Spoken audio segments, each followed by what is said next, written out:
दोस्तों जिस ऑर्गेनाइजेशन या कंपनी में उसके कर्मचारियों को उसके बेसिक नीड्स यानी सैलरी के लिए धरना प्रदर्शन करना पड़े तो आप समझ सकते हैं कि उस कर्मचारियों पे क्या बीत रही होगी।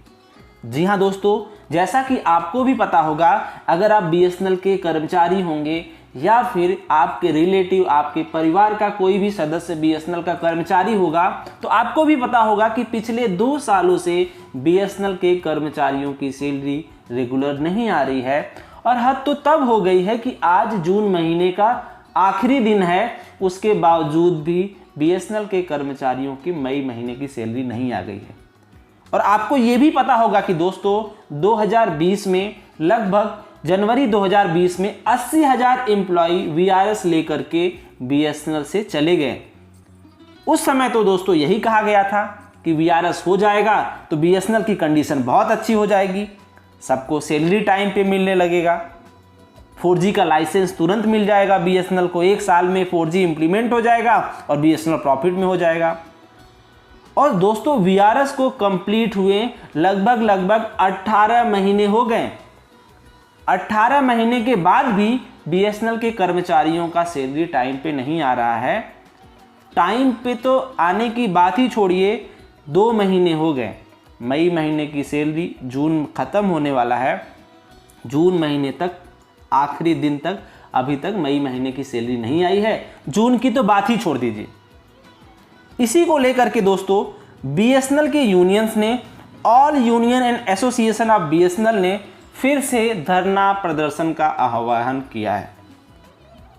दोस्तों कोई भी कर्मचारी ये नहीं चाहता कि वो धरना प्रदर्शन करे, वो मजबूर होता है वो करने के लिए, क्योंकि आप समझ सकते हैं कि अगर उस कर्मचारी को सैलरी, वेतन टाइम पे नहीं मिल रहा है तो अपने वो परिवार का खर्च कैसे चलाएगा।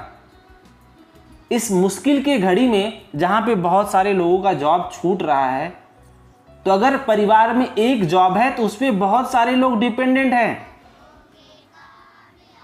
बच्चों की फीस, लोन्स के ईएमआई और बहुत सारे कुछ है।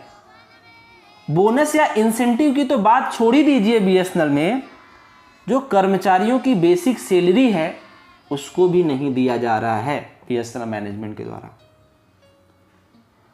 वीआरएस होने के 18 महीने के बाद भी अभी तक बीएसएनएल एम्प्लॉइयों की सैलरी टाइम पे नहीं आ रही है। उसी को लेकर के आज पूरे भारत भर में बीएसएनएल के कर्मचारी प्रदर्शन करेंगे, ज्ञापन सौंपेंगे सीजीएम ऑफिस में, पीजीएम ऑफिस में और जीएम ऑफिस में मई महीने की सैलरी को लेकर के। आइए देखते हैं कि क्या आह्वान किया है all union and association of BSNL. दोस्तों आप अपने स्क्रीन पे क्लियरली देख सकते हैं कि 29 जून 2021 का बीएसएनएल ईयू के ऑफिशियल साइट पे लिखा हुआ है कि AUAB call submitting of memorandum and demonstration are to be organised tomorrow. मतलब आज के दिन 30 तारीख को ये स्ट्राइक होनी है, प्रदर्शन होना है। इसमें आप देख सकते हैं कि एज पर the call of the AUAB the memorandum is to be submitted tomorrow to the CMD of BSNL and CGM and heads of the BA and SSA on the issue of non-disbursement of salary।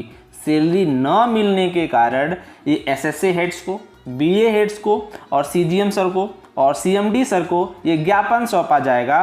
Copy of the AUAB memorandum is already send to the circle secretaries. Only the circle secretary shall meet the submit the memorandum to the CGM। Circle secretary ji लोग जा करके CGM sir को ये memorandum सौंपेंगे। Likewise only the district secretaries are to be participate in the submitting the memorandum to the BA and SSA head. वैसे ही circle secretary और district secretary लोग BA हेड्स को और SSA हेड्स को ये देंगे। आइए देखते हैं वो मेमोरेंडम क्या है। आप यहाँ पे डाउनलोड मेमोरेंडम पे मैंने क्लिक किया है। आप यहाँ पे देख सकते हैं कि all union and association of BSNL ने ये मेमोरेंडम तैयार किया है। Respected sir, payment of salary to the BSNL employ on the due date giving top priority. It is not a difficult task. A salary is paid from the monthly collection and it is only 1/3 of the collection. BSNL revival depends fully on 4G launching and clearing the debates which are in the hands of government and management. जैसा कि दोस्तों आपको भी पता होगा, अभी BSNL में लगभग 64,000 एम्प्लॉय कार्यरत हैं और जो लगभग 80,000 या 79,000 एम्प्लॉइयों ने बीएसएनएल को छोड़ के चले गए थे। और आपको दोस्तों ये भी पता होगा कि लगभग 13 से 1400 करोड़ रुपए हर महीने कलेक्शन होता है। एवरेज रेवेन्यू जो होता है बीएसएनएल का वो 1300 से लेकर के 1400 करोड़ तक एवरेज मंथ में होता है। और एम्प्लॉइयों की जो सैलरी होती है वो लगभग 400 करोड़ का होता है। मतलब आप देखें तो 1/3 ऑफ कलेक्शन। तो अगर 1400, 1300, 1400 कलेक्ट हो रहा है तो आप तो उसका 1/3 भी करेंगे तब पर भी आप एम्प्लॉइयों की सैलरी दे सकते हैं। इसका कहने का मतलब तो सिर्फ यही हुआ ना कि आपके प्रायोरिटी में बीएसएनएल की सैलरी है ही नहीं, बीएसएनएल के कर्मचारियों की सैलरी है ही नहीं। नहीं तो आपको जो कलेक्ट हो रहा है उसी का 1/3 आप कर दीजिए और बीएसएनएल एम्प्लॉइयों की सैलरी दे दीजिए। नो डाउट आप पे कुछ लोन्स होंगे, आप उसको चुका रहे होंगे, लेकिन एम्प्लॉइयों को भी तो प्रायोरिटी देना पड़ेगा आपको, क्योंकि अगर वो सेटिस्फाई नहीं रहेंगे तो वो अपना 100% कैसे दे पाएंगे किसी भी ऑर्गेनाइजेशन को।